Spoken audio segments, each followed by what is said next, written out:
மற்றும் ஒரு தமிழா நிகழ்ச்சிக்கு உங்கள் அனைவரையும் வரவேற்பதில் பெருமகிழ்ச்சி கொள்கிறோம். நீங்கள் பார்த்து கொண்டிருப்பது தமிழா copresented by doctor MGR education and research institute. Corona காலகட்டமும் ஊரடங்கு காலகட்டமும் உலகத்தை எல்லாமுமாக மாற்றியது. எல்லா விஷயங்களும் நாம் கற்பனை பண்ணாத, நினைத்து பார்க்காத இடத்த கொண்டு போய் சேர்த்துச்சு. அதில் ரொம்ப முக்கிய பங்கு வகிக்கிறது கல்யாணம். கல்யாணம் என்பது எல்லோருக்குமான கனவு தான். ஆனால் இந்த காலகட்டத்தில் திருமணம் என்பது எல்லாம் பிறட்டது போல் திருமணம் பிறண்டுச்சு. அது பல வகையில் நன்மையும் இருக்குது, ஏமாற்றமும் இருக்குது. நன்மையில் பெரிய நன்மை, ஒரு எளிமைய திருமணத்தை இப்போ தான் நம்ம பழகுறோம். இப்படி தான் இருந்துச்சு திருமணம், ரொம்ப எளிமையாக. அது கொஞ்சமாக போய் பிரம்மாண்ட ஆடம்பரமாகி இப்போ இந்த நோய் தொற்றினால் மிக எளிய திருமணங்கள், எளிமையான திருமணங்களும் வந்தோம். அது பல பேருக்கு ஏமாற்றம் தந்திருக்கும், பல பேருக்கு மகிழ்ச்சி தந்திருக்கும் வச்சுக்கோங்க. அப்படி இன்றைய தமிழா நிகழ்ச்சியில் ஊரடங்கின் காலத்தில் திருமணம் முடித்தவர்கள், இதில் நீங்கள் என்னவா விரும்புனீங்கிறத தான் பேச போகிறோம். நீங்கள் என்ன நினச்சிங்க, ஆசைப்பட்டீங்கிற பற்றி. அரசாங்கம் ஊரடங்கு அறிவிப்பதற்கு முன்னாடியே திருமணம் நிச்சயிக்கப்பட்டு அதே தேதியில் நடத்தினவங்க யாரெல்லாம்? எல்லாமே திருமணம் முன்னாடி நிச்சயிக்கப்பட்டாச்சா? எதனால அப்பயே நடத்துற முடிவு எடுத்தீங்க நீங்கள்? அக்டோபர் 30th வந்து முடிவாச்சு. என்னைக்கு பண்ணுறதுன்னு? ஜூலை 2nd பண்ணுறதுக்கு. எதனால 8 மாத காலம் தள்ளிங்க திருமணத்தை நிச்சயம் பண்ணி? நான் கொஞ்சம் டைம் கேட்டிருந்தேன். கொஞ்சம் என்ன பண்ணுறதுக்கு? சும்மா ஊர் சுற்றலாமே, கொஞ்ச நாள் கால் தூக்கிட்டு இருப்போமே அப்படின்னு. வேற யாரு? ஊரடங்குக்கு முன்னால் திருமணம் நிச்சயிக்கப்பட்டு அதே தேதியில் ஊரடங்கில் திருமணம் பண்ணியது யார்? மார்ச் 13 ஃபிக்ஸ் பண்ணோம் சார். மார்ச் 13 ரிங் மாற்றிக்கிட்டோம். ஏப்ரல் 26 ஃபிக்ஸ் பண்ணோம் டேட். தள்ளி போட்டிங்களா நீங்கள்? இல்லை போடல சார். தள்ளி போடல. ஆக்சுவலாக நான் president candidate, village president candidate. Super. Wife ரிசர்வேஷனுக்காக, பெண்களுக்கு இடஒதுக்கீடுக்காக அர்ஜென்ட்டாக பண்ணோம் சார். உங்கள் தொகுதி வந்து பெண்களுக்கு ஒதுக்கப்பட்ட தொகுதியா? ஆமாம், வில்லேஜ் பிரசிடென்ட் கேண்டிடேட். நான் ஒரு 10 வருஷமாக கண்டெஸ்ட் பண்ணுறேன் சார் எலெக்ஷனில். சரி, கண்டெஸ்ட் பண்ணி லாஸ்ட் ஆண்டு அது பெண்களுக்கு ஒதுக்கிட்டாங்க. பெண்களுக்கு அனௌன்ஸ் பண்ணிட்டாங்க, நோட்டிஃபிகேஷன். உங்கள் தங்கச்சி அக்காவை நிப்பாட்டிக்கலாம்ல? இல்லை சார், நான் மட்டும் தான். தங்கச்சி அக்கெல்லாம் மேரிட் எல்லாருமே. ஓகே சரி, ஆல்ரெடி நான் இந்த எலெக்ஷன் ஜெயிச்சு தான் கல்யாணம் பண்ணணும். கணவன்கிற பதவியை அடைச்சதே பிரசிடென்ட்ங்கிற பதவியை மனைவிக்கு கொடுக்கணும். அதுக்காக தான் நீங்க கணவன்கிற பதவிக்கு வந்ததே. அது மேஜர் ரீசன். அடைச்சிட்டீங்களா உள்ளாச்சு? அதுல இல்ல சார், அதான் ஸ்போர்ட்ஸ்மேன் ஆயிடுச்சு சார். 7 மாவட்டத்தை பிரிச்சாங்க இல்லையா, அதுல எங்க செங்கல்பட்டு மாவட்டம் வந்து. சரி, வேற யாரு ஊரடங்கு நேரத்தில் திருமணம் நிச்சயிக்கப்பட்டு அதே தேதியில கல்யாணம் பண்ணவர்? எங்களுக்கு ஜான்லேயே வந்து முடிவு பண்ணிட்டாங்க, இந்த மாதிரி ஆகஸ்ட் 24th வந்து மேரேஜ் பண்ணலாம் அப்படின்ட்டு. ஸோ இந்த கொரோனா ஸ்டார்ட் ஆனதுக்கப்புறம் நாங்களும் வந்து இந்த மந்த்து முடிஞ்சிடும், அடுத்த மந்த்து முடிஞ்சிடும், ஸோ ஆகஸ்ட் தானே எல்லாம் முடிஞ்சிடும் அப்படின்ட்டு யோசிச்சுட்டே இருந்தோம். பட் அதுக்குள்ளே டேட்டே வந்துருச்சு, கொரோனா மட்டும் போகல. பட் அந்த டேட்டே ரொம்ப ஆஸ்பிஷியஸான டேட்னால அந்த டேட்டே பண்ணிட்டோம். ஓகே, திருமணம் நிச்சயிக்கப்பட்டு ஊரடங்கு முன்னாடி, அதுக்கப்புறம் ஊரடங்கு இருந்ததுனால திருமண தேதியை மாற்றி வச்சிருந்தது யார்? February 12 என்கேஜ்மெண்ட் நடந்துச்சு. அதுக்கப்புறம் வந்து ஒரு 3 டேட் மாறிடுச்சு. 3 டேட்டா? 3 டேட் மாறிடுச்சு. ஏன்னா எப்படியா கொரோனா ஒழிச்சு தான் கல்யாணம் பண்ணுறதுன்னு? ஆமாம், ஃபர்ஸ்ட் டேட் வந்து ஒரு 21 டேஸ்க்கு அப்புறம் சொல்லியிருந்தாங்க. சரி முடியும் அப்படின்னு வெயிட் பண்ணோம். மார்ச்சில் வச்சுருந்தோம். மார்ச் ஒரு 24th வச்சோம். மார்ச் 24 முடிவு பண்ணோம். திருப்பி வந்து இல்லை ஆயிடுச்சு, திருப்பி தள்ளி போட்டோம். எவ்வளோ தூரத்தில்? திருப்பி வந்து அந்த ஜூன் 24 வச்சோம்.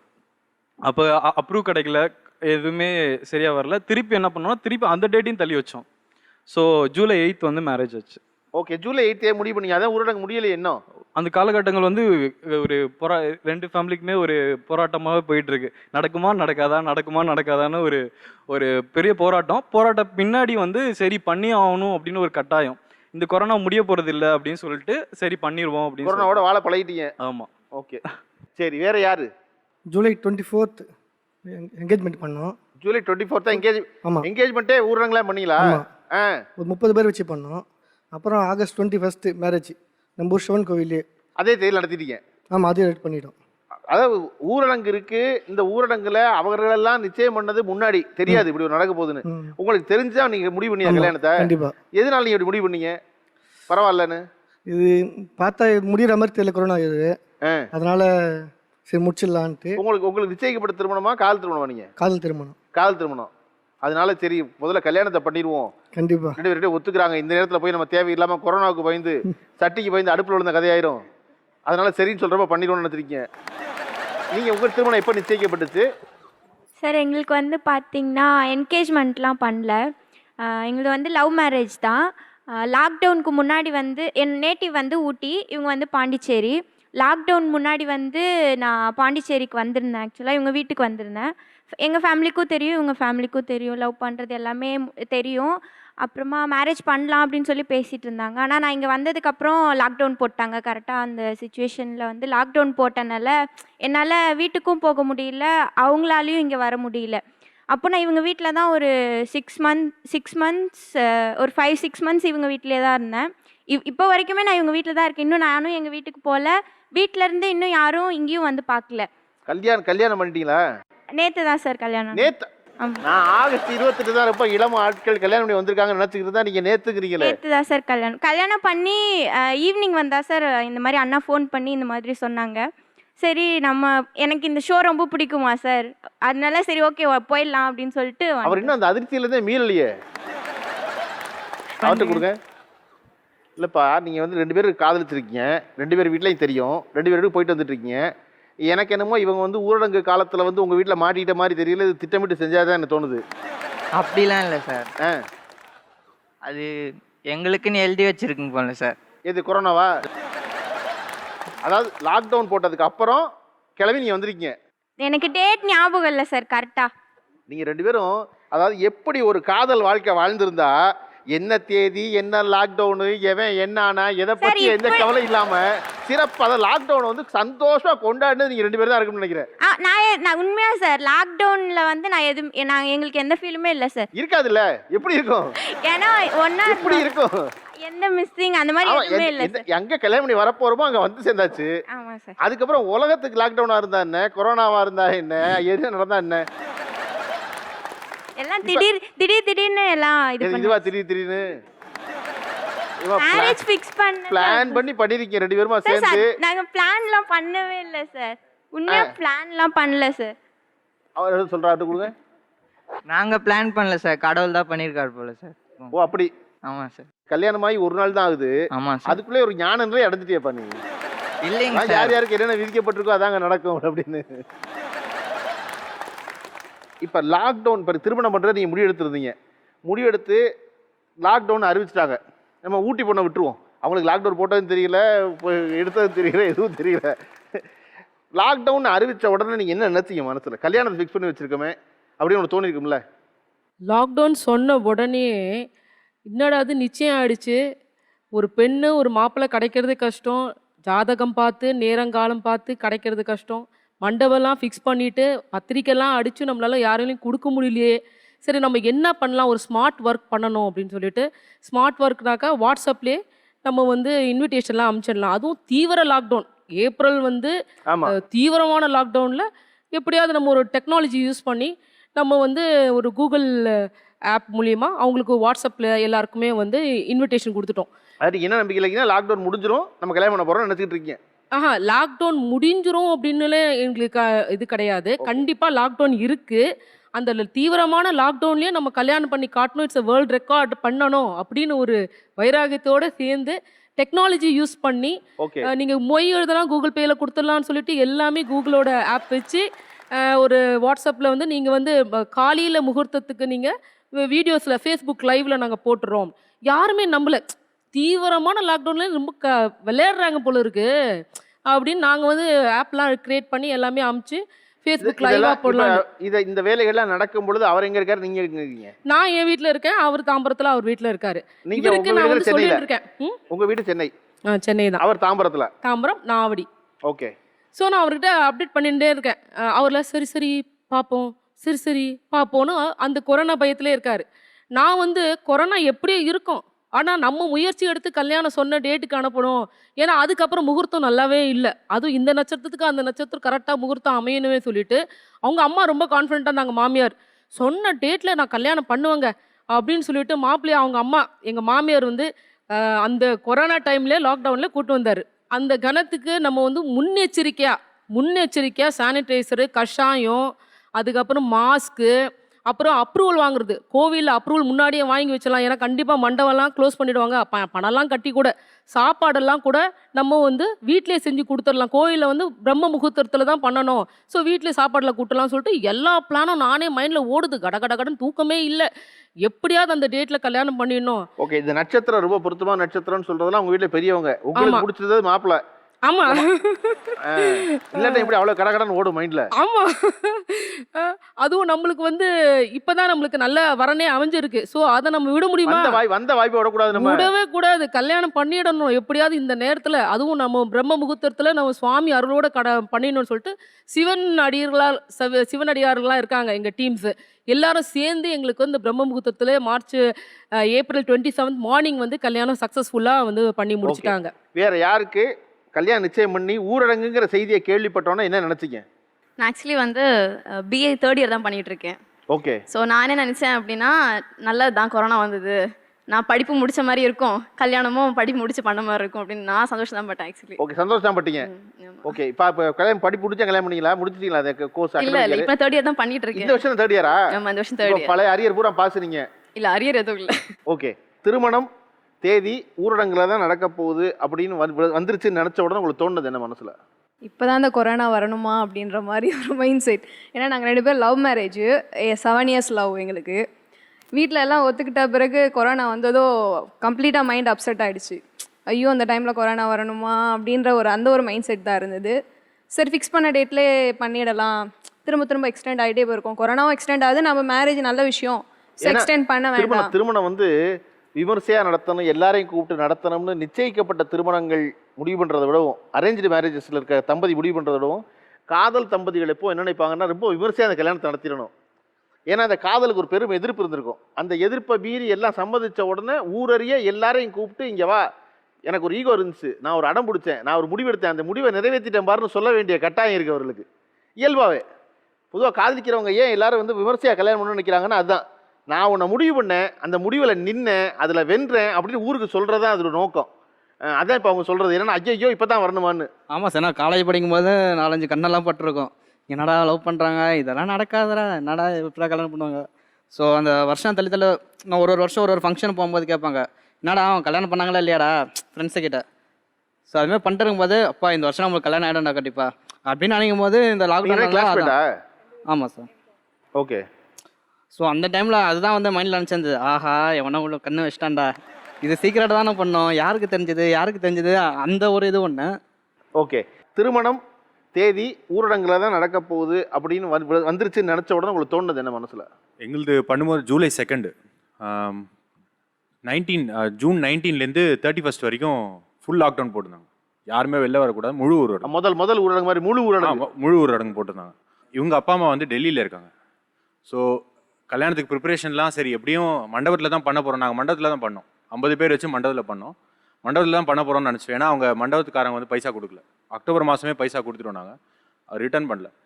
ஸோ இவங்க வந்துட்டு 14 நாள் குவாரண்டைனில் இருக்கணும். இவங்க அப்பா அம்மா வந்து குவாரண்டைனில் இருக்கணும். ஏன் ஃப்ளைட்டில் வராங்க, ஃப்ளைட்டில் வந்து 14 நாள் குவாரண்டைன் இருந்துட்டு, குவாரண்டைன் முடிஞ்ச அடுத்த நாள்லேருந்து இந்த ஊரடங்கு ஸ்டார்ட். எதுவுமே பண்ண முடியல. ஸோ எங்களுக்கு எப்படி ஆயிடுச்சுன்னா, அப்பா அம்மா இருந்தால் போகிறோம் அப்படின்னு ஆயிடுச்சு. அப்படி இருந்தபோது அப்புறம் போய் கலெக்டர் பர்மிஷன் வாங்கிட்டு 31ஆம் தேதி சரி ஹோப்ஃபுல்லாக இருந்தோம். சரி லாக்டவுன் வந்து தூக்கிடுவாங்க, அடுத்த கொஞ்சம் ரிலாக்ஸேஷன் இருக்கும், சொந்தக்காரங்களாம் வந்துட்டு போகலாம் அப்படின்னு சொல்லிட்டு லாக்டவுன் வந்து எக்ஸ்டெண்ட் பண்ணிட்டாங்க ஜூலை 5ஆம் தேதி வரைக்கும். ஸோ அது ரொம்ப பெரிய ட்ராபேக் ஆகிடுச்சு. ஐ மீன் யோசிச்சிட்டே இருந்தோம் நாங்கள். நாளைக்கு கல்யாணம், இன்றைக்கி வரைக்கும் தெரியாது கல்யாணம் நடக்க போதா இல்லையான்னு தெரியாது. அப்படியே க்ளூலெஸ்ஸாக இருந்துகிட்டே சுற்றிட்டே இருந்தோம். அப்புறம் என்ன பண்ணேன், ஆளுங்களாம் எப்படி வர போகிறாங்க அப்படின்னு சொல்லிட்டு நான் சாப்பாடுக்கு எல்லாமே சொல்லிட்டோம். 50 பேர் அதெல்லாம் பேசுவோம். இப்போ அவங்க பேசிக்கிட்டு இருக்கும்போது சொன்னாங்க இல்லையா, ஒரு விஷயம் சொன்னாங்க, அது நாங்கள் திருமணத்தை வந்து மண்டபத்தில் நடத்தினோம், ஏன்னா காசு கட்டிட்டோம், திருப்பி தரமாட்டேட்டாங்க, சரி எதுக்கு திருப்பி தராததுக்கு அங்கேயே போய் நடத்திடலாம் அப்படின்னு 50 பேர் வச்சு அங்கே நடத்தணும் சொன்னாங்க. அப்படி திருமணத்துக்கு ஒரு முன்னேற்பாடுன்னு ஒன்று பண்ணியிருப்பீங்கல்ல, அப்படி நீங்கள் பண்ண முன்னேற்பாடுகள் இந்த ஊரடங்கின் காரணமாக எதுவெல்லாம் தடைப்பட்டுச்சு, எதுவெல்லாம் நிறைவேறுச்சுன்னு நினைக்கிறீங்க? ஆக்சுவலாக என்கேஜ்மெண்ட் முடிச்சதுமே வந்துட்டு மண்டபம் புக் பண்ணிட்டாங்க, ஒரு வாரத்தில் புக் பண்ணிட்டாங்க. அது புக் பண்ணி 10 நாளில் என்ன ஆச்சு, ஊரில் இங்கே பாடியநல்லூர் ரெடில்ஸ் பக்கத்தில். அங்கே புக் பண்ணதும் 10 நாளில் லாக்டவுன் போய் பேசிட்டாங்க, மாமனார் போய் பேசிட்டாங்க, இந்த மாதிரி ரீஃபண்ட்லாம் பண்ண முடியாதுன்னு சொல்லிட்டு.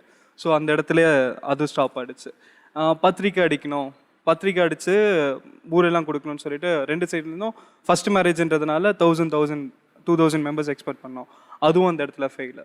ஸோ ட்ரெஸ்ஸு இவங்களுக்கு வந்துட்டு ரிசப்ஷனுக்காக ஒரு என்கேஜ்மெண்ட்டுக்கு முன்னாடியே எனக்குலாம் அனுப்ப ஆரம்பிச்சிட்டாங்க. இந்த கடையில் இந்த ட்ரெஸ் வாங்கணும், இவ்வளோ நகை வாங்கணும் அப்படின்னு சொல்லிட்டு அந்த பிளானை ட்ராப் அவுட் ஆகிடுச்சு. ஸோ இது எல்லாம் தாண்டி ஃபேமிலி அண்ட் ஃப்ரெண்ட்ஸ் கிட்ட இருந்து ரொம்ப ப்ரெஷர். என்ன மாப்பிள்ள இப்படி ஆகிப்போச்சு, என்ன மச்சா இப்படி ஆகிப்போச்சு, கல்யாணம் நடக்குமா நடக்காதா, அதை பற்றி நாங்களே யோசிக்கலடா, கொஞ்சம் அமைதியாக இருங்கடான்னு. ஃபஸ்ட்டு ஒன் டே என்ன பேசுவோம், சரி ஓகே கல்யாணம் நடந்துச்சுன்னா ஒன்றா தானே இருக்க போகிறோம், பிளான் படியே போட்டோம், லாக்டவுன்லேயே கல்யாணம் நடக்கும்னு சொல்லிட்டு அன்றைக்கி தான் பேசி நைட்டு முடிவு பண்ணி வைப்போம். மறுநாள் பசங்க ஃப்ரெண்டுங்கெலாம் ஃபோன் பண்ணி ஃபேமிலியாக ஃபோன் பண்ணி பிரெயின் வாஷ் பண்ணாங்க. மச்சான் ஃபஸ்ட்டு மேரேஜ் கேங்கில், தம்பி நான் ஃபஸ்ட்டு மேரேஜ் ஃபேமிலியில், கொஞ்சம் போஸ்ட்போன் பண்ணிக்கலாமே, ஆகஸ்ட் பண்ணலாமே, மே பண்ணலாம், ஏப்ரல் பண்ணலாமே அப்படின்னு சொல்லிட்டு போஸ்ட்போன் பண்ண சொன்னதும் அது டைலமா திரும்பவும் ஓகே நம்ம ஃபேமிலியில் சண்டை போடலாம் அப்படின்னு சொல்லிட்டு அந்த ஒரு அப்படி முடிவு பண்ணி தான் ஊட்டிலேருந்து வந்து ஒரு பொண்ணு 6 மாதமாக இருந்தது. அப்படி சண்டை போட்டோம், அதுவும் நடக்கல. 2 பேர் ஃபேமிலியுமே ரொம்ப ஸ்ட்ராங்காக இருந்தாங்க.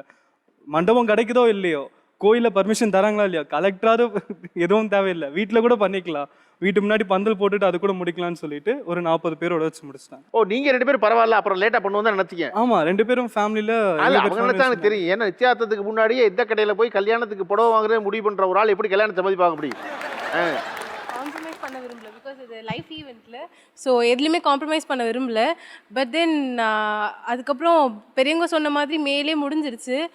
ஆக்சுவலி கொஞ்சம் சந்தோஷம் தான், பிகாஸ் வந்து எப்படியோ கல்யாணம் கொரோனா லாக்டவுன்லாம் இல்லைன்னா கண்டிப்பாக அவங்களும் ஒர்க் போயிருப்பாங்க, நானும் ஒர்க் பண்ணியிருப்பேன், கிளம்பியிருப்போம். இப்போது என்கேஜ்மெண்ட் ஆனதுலேருந்து மேரேஜ் ஆனதுலேருந்து ஒன்றா தான் இருக்கும், நிறைய டைம் ஸ்பெண்ட் பண்ண முடிஞ்சுது. ஸோ ஹாப்பியாக பெரிய கொஞ்சம் சரிதான் அந்த தேதியில கல்யாணம் பண்ணிட்டு இருக்கு. ஆமாம், அதுக்காக அவங்களுக்கு தேங்க்ஸ். உங்களுடைய திருமணத்திற்கு நீ செய்த முன்னேற்பாடுகளும் அதனால ஏற்பட்ட தடைகளும் என்ன? மார்ச் 9 தான் சார் எங்களை பார்த்தேன். ஃபஸ்ட்டு மார்ச் 9 பார்த்தோம். மார்ச் 13 ரிங் மாற்றினோம்.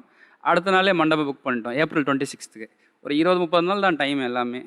சரி எப்படியாச்சும் முடிச்சணும்னு சொல்லிட்டு அதான் நாங்கள் பார்க்கும்போது நீங்கள் அது காரணம் வந்து எலெக்ஷன் மேலே இருந்துச்சு அதானே, அதனால ஒரு சீக்கிரம் நீங்க ஏதோ காதல் கொண்டு உடனே வச்ச மாதிரியே சொல்றீங்களா நீங்க? அப்போல்லாம் இந்தியாவுக்குள்ள அந்த அளவுக்கு அவ்வளோ கொரோனா, சைனால தான் பேசிட்டு இருந்தாங்க. நமக்கு எலெக்ஷன் இருக்கு, உள்ளாட்சி தேர்தல், அதனால அதுக்கு முன்னாடி நடத்திடணும். கல்யாணத்தை எப்படியாச்சும் முடிச்சிடணும் அப்படின்னு சொல்லிட்டு கல்யாணம் வேற இப்போ இவங்களை ஒரு இன்ட்ரடியூஸ் பண்ணுற மாதிரி தான் எங்கள் கிராமத்தை ஃபுல்லாகவே. ஒரு 7 பஞ்சாயத்து, ஒரு 2000-3000 மக்கள் எங்கள் ஊருக்கார. நம்ம உங்களுக்கு திருமணம் என்பது இப்போ மற்றவர்கள்லாம் விமர்சையாக நடத்தணும், எடுத்த புடவையை காட்டுறதுலாம் வேற, உங்களுக்கு வந்து தேர்தல் கேன்வாஸ் வேற. அது இவங்க கொண்டு போய் அறிமுகப்படுத்தணும், இதான்ப்பா கேண்டிடேட் பார்த்து ஒழுங்கா ஓட்டு போட்டுருக்குன்னு சொல்லணும். இவங்களை கொண்டு போய் அறிமுகப்படுத்தணும். அது நடக்கலைங்க போது என்ன நீங்கள்? நான் ரொம்ப அப்செட் ஆகிட்டேன் சார். ஆனால் கல்யாணத்தை எப்படியாச்சும் முடிச்சணும்னு பண்ண முடிவு பண்ணேன். ரொம்ப எல்லாரையும் கூப்பிட்டு ரொம்ப தடபுடலாம் பயங்கர பிரம்மாண்டமாக ஏற்பாடு பண்ணியிருந்தோம். ஒரு 10 நாள், அந்த 15 நாள் கேப்லேயே 22 போட்டாங்க லாக்டவுன் ஏப்ரலில். போட்ட உடனே சரி ரொம்ப அப்செட் தான் என்னன்ட்டு. சரி வீட்லையும் நாங்களும் பண்ணிடணும், பிளான் பண்ணவே பண்ணிடணும். மண்டபம் முடியாதுன்னு சொல்லிட்டாங்க. அப்புறம் கோவில் பேசினோம், கோவிலில் முடியாதுன்னு சொல்லிட்டாங்க. அப்புறம் வீட்டில் பிளான் பண்ணிட்டோம், வீட்டிலேயே வாசல்லே ரெடி பண்ணோம். காலையில் 6 மணிக்கெலாம் மழை சார், ஃபுல்லாக அடி தூள் பிச்சு அடிச்சு சமைக்கவே முடியல சார். சமையல் செஞ்சது எல்லாமே மழையில் போயிடுச்சு, அப்படியே யாருமே சரியாக சாப்பிட கூட இல்லை. எத்தனை பேர் வந்தாங்க? ஒரு 20-30 பேர் அதுக்கப்புறம் வந்துட்டு போயிட்டு இருந்தாங்க சார். அன்னைக்கு நடக்கும் போது மழையில் நெருங்கும்போது 20-30 பேர் வந்திருப்பாங்க. மழை பெஞ்சுது, மழை பெய்யும் போது 7:30 மணிக்கெலாம் மழை பெஞ்சு அந்த ஏரியாவே அப்படியே கொலாப்ஸ் ஆயிடுச்சு. கரண்ட்டும் போயிடுச்சு, வெளியில் பண்ண முடியாது. சரி வீட்டுக்குள்ளே பூஜை அறைக்கலாச்சும் கிழக்காது ஆளி கட்டிடுவோம்னு சொல்லிட்டு பிளான் பண்ணியிருந்தோம். அப்புறம் ஒரு 8 மணிக்கெலாம் மழை விட்டுச்சு, பிளான் அவங்ககிட்ட கொடுங்க. 9:30 மணிக்கு முடிஞ்சு. உங்களை வில்லேஜ் பிரசிடென்ட் ஆக்கிறதுக்காகத்தான் இந்த திருமணத்தை இவ்வளோ விரைவாக பண்ணுறாரு, உங்களுக்கு தெரியுமா? முதலையே தெரியும் சார். தெரியும். எப்போ தெரியும்? நிச்சயம் பண்ணக்கப்புறம் நிச்சயத்துக்கு முன்னாடியே தெரியுமா? ரிங் ஃபங்க்ஷன்லாம் முடிஞ்ச உடனே தான் தெரியும் சொன்னாங்க. ஓகே, பிரசிடென்ட் ஆகிறார் சொன்னார்ல, அப்போ உங்களுக்கு என்ன தோணுச்சு? ஏன்னா நம்ம ஒரு இல்லத்தரசியாக வரணும்னு நினச்சிக்கிட்டு இருக்கோம், நம்மளை பஞ்சாயத்து தலைவி ஆக்க ட்ரை பண்ணுறாரு இவருன்னு தோணலையா உங்களுக்கு? இருந்துச்சு. அவர் சொன்ன உடனே அந்த விஷயம் எனக்கு ரொம்ப பிடிச்சிச்சு. பிடிச்சோன்னே சரி நம்மளும் ஒரு ஊரில் தலைவராக கெத்தா நல்லா இருக்கலாமே அப்படின்னு சொல்லிட்டு அந்த ட்ரீம் போயிட்டேன். ஓ அப்படி நடத்துட்டீங்க? அதுதான் சொன்னேன், நான் எதிர்பார்க்க அவங்க எனக்குள்ளே ஒரு படி மேலே இருந்துட்டாங்க. ஓகே, வேற யாருக்கு இங்கே ஒரு சாட்டை கொடுங்க. ஹனிமூன் பண்ண முடியல. ஏங்க ஹனிமூன் பிளான் பண்ண முடியலன்னா இப்போ அதெல்லாம் இவங்கெல்லாம் எதுக்கு மகிழ்றாங்கன்னா, இந்த ஹனிமூன் பிளான் பண்ணவே முடியாது. என்ன மேக்ஸிமம் 3 நாள் போகுமா? அதுக்கு இல்லை மினிமம் 3 நாள், மேக்ஸிமம் 7 நாள். ஓகேவா? அதுக்கப்புறம் வந்துடுவோம் வேலைக்கு. ஆனால் இப்போ லாக்டவுனுங்கிற பேரில் கிட்டத்தட்ட 3 மாதமாக ஹனிமூனுக்கான வாய்ப்பை ஏற்படுத்தி கொடுத்தா கரோனாவுக்கு நன்றின்னு போஸ்ட் அடிக்காத குறையா சொல்கிறாங்க அவங்கெல்லாம். வெளியூர் போவோம்ல, டிராவல் பண்ண முடியல. ஓகே, அது ஒரு பெரிய ஏன்னா டிராவல். ஊட்டியில் எப்படி பிளான் பண்ணியிருக்காங்க பாருங்க. அவங்க வந்து ஐடியல் கப்புள் சார். அவங்கள நான் வந்து ரொம்ப அட்மையர் பண்ணுறேன். ஏன்னா இவங்களும் அப்படி தான் பெங்களூரில் இருந்தாங்க, கூட்டிகிட்டு வந்துட்டு எதுவா ஒவ்வொருத்தராக சொல்கிறீங்க பாருங்க. பெங்களூரில் இருந்தாங்க. கூட்டிகிட்டு வந்து நான் லாக்டவுன் முன்னாடியே சென்னைக்கு கூட்டிகிட்டு வந்துட்டேன். கூட்டிகிட்டு வந்தோடனே சென்னையில் ஒரே சிட்டியில் தான் நம்ம பார்த்துக்க முடியல. எங்களுக்கு அந்த ஐடியா தோணலை. எதுக்காக பெங்களூர்லேருந்து கூட்டு வந்தீங்க? அவங்க சென்னை ஷிஃப்ட் ஆகி வந்தாங்க. ஓ, ஜாப் ஷிஃப்ட் ஆகுது. ஜாப் ஷிஃப்ட் ஆனதுனால இப்போ தான் எனக்கு அந்த ஐடியா தோணவே இல்லை. ஆக்சுவலாக இப்படி நீங்கள் மனசுக்குள்ள வந்து வர குருவே அப்படிங்கிறீங்க. அவர் எக்ஸ்பிரஷனே கொடுக்காம அப்படியே உட்காந்துருக்காரு. அதான் அவரோட அதனால தான் அவனை சாதிக்க முடிஞ்சிருக்கத. எதாவது கண்டுபிடிக்க முடியுதா பாருங்க அந்த முகத்தில். திருமணம் நிச்சயிக்கப்பட்டதுலேருந்து திருமணம் ஆகிற நாள் வரையும், அது அரேஞ்ச் மேரேஜாக இருந்தாலும் சரி, பெற்றோர்கள் ஏற்பாடு பண்ண திருமணமாக இருந்தாலும் சரி, ஒரு பயங்கரமான ஒரு காதல் சந்திப்பும் காதல் பேச்சுக்குமான இடம் இருக்கும் பெற்றோர் அனுமதியோட, இல்லையா? காதலித்தவர்களாக இருந்தால் கூட என்னென்னா நம்ம அங்கீகரிக்கப்பட்டுட்டோம், நம்ம திருமணம் பண்ணிக்க போகிறோம் அப்படிங்கிற ஒரு பரவசம் இருக்கும், ஒரு க்ளவுட் 9ல் இருப்போம் எல்லாரும். ஆனால் இந்த ஊரடங்களை வந்து மாட்டிக்கிட்டதுனால அப்படி நீங்கள் எதுவெல்லாம் எந்த ரொமான்ஸ் எல்லாம் மிஸ் பண்ணீங்க? நீங்கள் லாங் டிரைவ்ஸ் போவோம், அப்புறம் பைக்கில் போகிறது, அதெல்லாம் மிஸ் பண்ணோம். ஓகே, உங்களுக்கு ரொம்ப பிடிக்காது? அது பிடிக்கும். இல்லை, ஆக்சுவலி முதல்ல வீட்டில் போய் சொல்லிட்டு போவோம். இப்போ வந்து உண்மையாக சொல்லிட்டு போகலான்னு பார்த்தா லாக்டவுன் போட்டுட்டாங்க. இவங்கள்ட்ட கொடுங்க. சொல்லுங்க. எனக்கு வந்து நான் திண்டுக்கல், இவங்க சென்னை. ஸோ ஒர்க் பண்ணுறது எல்லாமே சென்னை தான். நான் என்கேஜ்மெண்ட்லாம் முடிஞ்சு மார்ச்சில் வந்து ஒரு சின்ன ஃபங்க்ஷனுக்காண்டி நான் திண்டுக்கல் போயிருந்தேன். அங்கேயே லாக்டவுனில் மாட்டிக்கிட்டேன். ஸோ 4 மந்த்ஸாக வந்து நான் வந்து பார்க்கவே இல்லை. ஸோ என்கேஜ்மெண்ட் முடிஞ்சிச்சு, ஆனால் 4 மந்த்ஸாக நான் பார்க்கவே இல்லை. ஸோ பார்க்கவே இல்லாத போது ஒவ்வொரு மாதமாக என்ன ஆகுதுன்னா வந்து ஃபோன் கால்ஸ் வந்து கட் ஆகிட்டே வருது. ஒரு ஸ்டேஜில் வந்து அவங்க தான் பிளான்ல இருக்காங்களே டிகிரியை முடிச்சு கல்யாணம் பண்ணிக்கலாம்னு. ஆமாம், எனக்குமே பயம் வந்துருச்சு. டேட் வேறு மாறிட்டே வருது, இவங்க என்ன எங்கே நோ சொல்லிடுவாங்களோ அப்படின்னு ஒரு பயம் வேறு வந்துருச்சு. அந்த இது வந்து கொடுங்க. ஆக்சுவலாக இந்த காலகட்டத்தில் 2 பேர் பிரிஞ்சிருக்கும் போது ஃபோன் கால் கூடுறதான் நியாயம், அதான் லாஜிக்கு. ஃபோன் கால் எப்படி குறைஞ்சிச்சு உங்கள்கிட்ட வர ஃபோன் கால் இருக்கு? ஆக்சுவலி வீட்டில் வந்து ரொம்ப ஆர்த்தடாக்ஸ் ஃபேமிலி, ரொம்ப ஸ்ட்ரிக்ட் வேற. ஃபோன் பண்ணுறதுக்கு என்ன சொல்ல போகிறாங்க? அதுவே சொல்லுவாங்க. ஆமாம், அதுவும் சொல்லுவாங்க.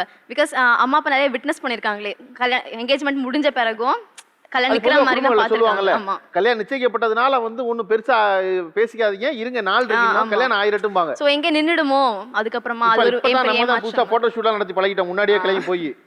அதனால அப்பா அம்மா வந்து வேண்டாம் அப்படின்னு சொல்லிட்டாங்க. அப்பப்போ தான் விரல் விட்டு எண்ணிடலாமே நாங்கள் ஃபோன் பேசினதை, அதுக்கே வந்துட்டு பார்த்து பேசு, கொஞ்சம் நேரம் பேசு, ஒரு 10 மினிட்ஸ் பேசினோன்னே பிரவீனா அப்படின்னு ஒரு குரல் வரும் அங்கேருந்து.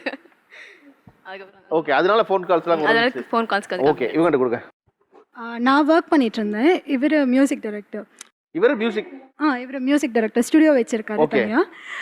நான் வந்து சாட்டர்டே சண்டேலாம் ஆஃபீஸ் இருக்குன்னு சொல்லிட்டு லவ் பண்ணுற டைம்லேயே இப்போ சொல்லலாம் பேபி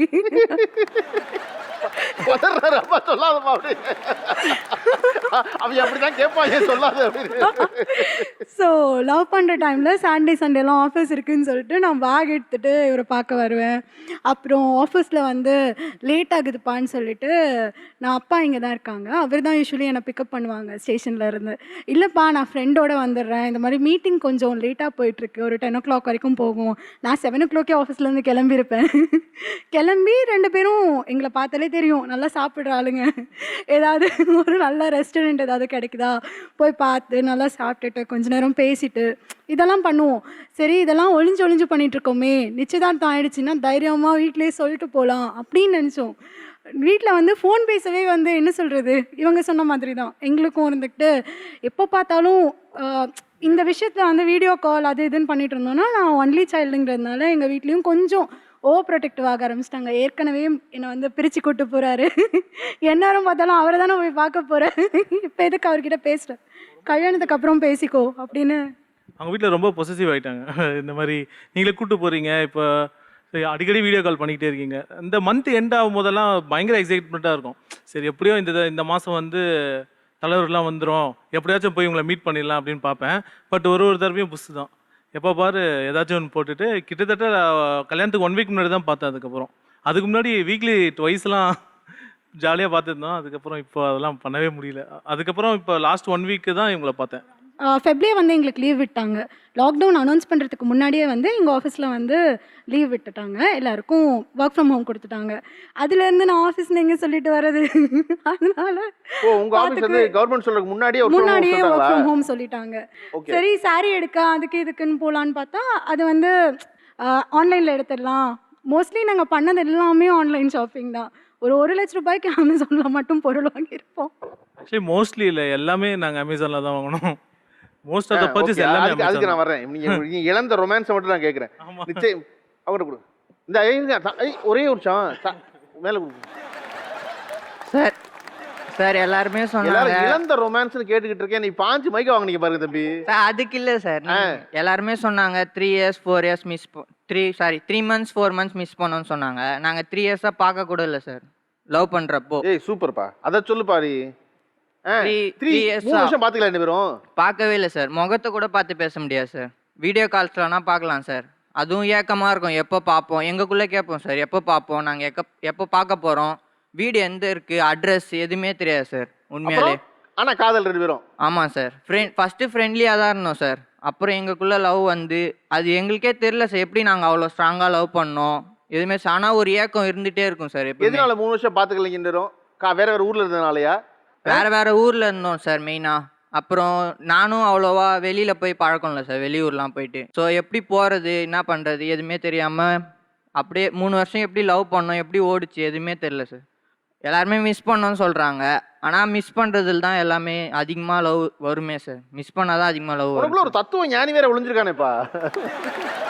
அது நீ எப்படி ஒரு பச்சை மண்ணா இருந்திருக்கேன்னா, பாண்டிச்சேரியிலேருந்து ஊட்டி போகிறது ஏதோ பெரிய சாகச பயணம், கடல் கடந்து போகிற மாதிரி. வெளியூர்லாம் போனதில்ல, எப்படி போகிறது தெரியல எனக்கு. போகிறப்பே அப்படி தான் சார் இருந்தது, ரொம்ப எக்ஸைட்டிங்காக இருந்தது சார் போகிறப்போ. ரொம்ப செல்ல பிள்ளை சார், வெளியெல்லாம் அனுப்ப மாட்டாங்க சார் அவ்வளோவா, வெளியே எங்கேயும் அனுப்ப மாட்டாங்க. ஸோ அதனால இப்போ கூட அவ்வளோவா வெளியே எங்கேயும் போய் நான் வந்ததுக்கு அப்புறம் தான் வெளியே எங்கேயா கூட்டு போகிறேன். அவர் செல்ல புள்ள வீட்டுல இருந்து அவர் அனுப்ப மாட்டாங்கன்னு தெரிஞ்சுதானே நம்ம ஊட்டிலேருந்து கிளம்பி வந்தது சார். அப்படிலாம் இல்லை சார், அது வந்து ஏதோ அப்படியே எதிர்பாராத விதமாக நடந்துச்சு சார். சரிப்பா, 3 வருஷம் கழிச்சு நீங்க ஊட்டி போனீங்களா? கிளம்பி போனோம் சார், கிறிஸ்மஸ் அன்னைக்கு போகலாம் அப்படின்னு சொல்லிட்டு ஒரு பிளான் போட்டிருந்தோம் சார். கிறிஸ்மஸ் அன்னைக்கு போயிட்டேன் சார். அன்னைக்கு போயிட்டு ஃபர்ஸ்ட் டைம் அன்னைக்கு தான் சார் பார்க்க போகிறேன், எதுவுமே தெரியல சார் எனக்கு. அப்போ அன்னைக்கு போகிறப்போ செம்மையாக அழுதேன் சார், கண்டிப்பாக அழுதேன் சார். ஏன்னா இவ்வளோ தூரத்தில் நம்ம லவ் பண்ணோமா அன்னைக்கு தான் சார் ஃபீல் ஆச்சு. எவ்வளோப்பா தூரம் லவ் பண்ணுறப்போ தெரியல சார், இவ்வளோ தூரத்தில் நாங்கள் லவ் பண்ணியிருக்கோம். எவ்வளோ தூரம்? பாண்டிச்சேரியிலேருந்து ஊட்டி தானேப்பா? ஆமாம் சார். உங்களுக்கு லாங், ஓகே. ஆமா ரைட், ஓகே. அதான் நம்ம மனசான தீர்மானிக்குது அது எவ்வளவு தூரங்கிறது. ஓகே. அன்னைக்கு கூட இவங்க நினைச்சாங்க சார் நான் வழி தெரியாம எங்கேயோ போயிடணும்னு நினைச்சு வந்தாங்க சார். சார் இவன் வழி மாதிரி போயிடுவானோன்னு பயந்துட்டே இருந்தேன் சார். கால் பண்ணிகிட்டே இருந்தேன், கரெக்டாக வந்துட்டியா, கரெக்டாக பஸ் ஏறிட்டியா, கரெக்டாக இங்கே வந்துட்டியா. அப்பயும் வந்துட்டு கரெக்டாக பஸ் ஸ்டாண்ட் வந்துட்டு கால் பண்ணாங்க சார். அன்றைக்கி வந்து நான் வந்து டிப்ளமா நர்சிங் முடிச்சிருக்கேன் சார். அப்போ வந்து எனக்கு கிளினிக்கில் வந்து ட்ரைனிங் போட்டிருந்தாங்க. நான் அது வந்து நான் அதை கட்டடிச்சிட்டு தான் பார்க்கறதுக்காக வந்தது. எனக்கு முன்னாடியே வந்து இவங்க வந்துட்டாங்க, ஆனால் நான் நம்பவே இல்லை இவங்க வந்துட்டாங்க அப்படின்றத வந்து நான் நம்பலை. ஏன்னா ஐயோ வழி தெரியாமல் எங்கேயாவது போயிட்டாங்களோ அப்படின்ற ஒரு மைண்ட் செட்டில் கொஞ்சம் கூட இல்லை, கால் பண்ணி வந்துட்டியா வந்துட்டேன்னு கால் பண்ணி சொன்னப்போ கூட நான் நம்பலை. நீ வேறு ஏதோ பஸ் ஸ்டாண்டில் நிற்கிற போல் கரெக்டாக சொல்லு, அங்கே ஏதாவது கோட் சொல்லு, அப்போ தான் நான் நம்புவேன் அப்படின்னு சொல்லி அதுக்கப்புறமா நேரில் போய் பார்க்குறப்போ சத்தியமாக அந்த ஒரு மெமரிஸ் வந்து இன்னுமே நான் மறக்க மாட்டேன் சார். அப்போது பார்த்துட்டு அன்றைக்கி வந்து பார்த்தீங்கன்னா ரிட்டன் வந்து இவங்க என்னை விட்டுட்டு போகிறப்போ வந்து எப்படி சொல்கிறது, ரொம்ப ஒரு அந்த அந்த எமோஷ்னல் அது எப்படி சொல்கிறதுன்னு இன்னும் கூட எனக்கு தெரியல. ஏன்னா அவ்வளோ இயர்ஸ் வந்து நாங்கள் வெயிட் பண்ணி பார்த்து, ஆனால் சத்தியமாக ஆனால் அவ்வளோ மிஸ் பண்ணதுனால தான் நாங்கள் இவ்வளோ மந்த்ஸ் வந்து பக்கத்துலேயே இருக்கோம் அப்படின்றத வந்து நான் ரியலைஸ் பண்ணுற மாதிரி நான் இது பண்ணிட்டேன். எல்லோரும் சொல்லுவாங்க உங்களுக்கு என்னப்பா ஜாலியாக பக்கத்துலேயே இருக்கீங்க, ஜாலியாக ஊர் சுற்றுறீங்க, உங்களுக்கு என்ன ஒரே வீட்டில் இருக்கீங்க அப்படின்னு சொல்லுவாங்க. ஆனால் நாங்கள் இவ்வளோ நாள் வந்து பார்க்காம இருந்து இப்போது பக்கத்தில் இருக்கிறது வந்து எங்களுக்கு அவ்வளோ பெருசாக இதாக தெரில சார். ஓகே, அந்த 3 வருஷம் ஏன் பார்க்காம இருந்தீங்க? என்ன கட்டாயம்? ஏன்னா அப்போ வந்து பார்த்துக்கலாம் படிச்சுக்கிட்டு இருந்தது காரணமா இருந்துச்சா, இல்லை நீங்கள் படிச்சது காரணமாக இருந்துச்சா? அது கூட சொல்லலாம் சார். நான் பார்க்கலாம் அப்படின்னு சொல்லிட்டே இருந்தமே தவிர ஆனால் பார்க்கல சார். அதுக்கான ஒரு கரெக்டான அந்த இது வந்து வரல. சரி இப்போ பார்க்கலாம், இந்த மந்த் பார்க்கலாம் ரொம்ப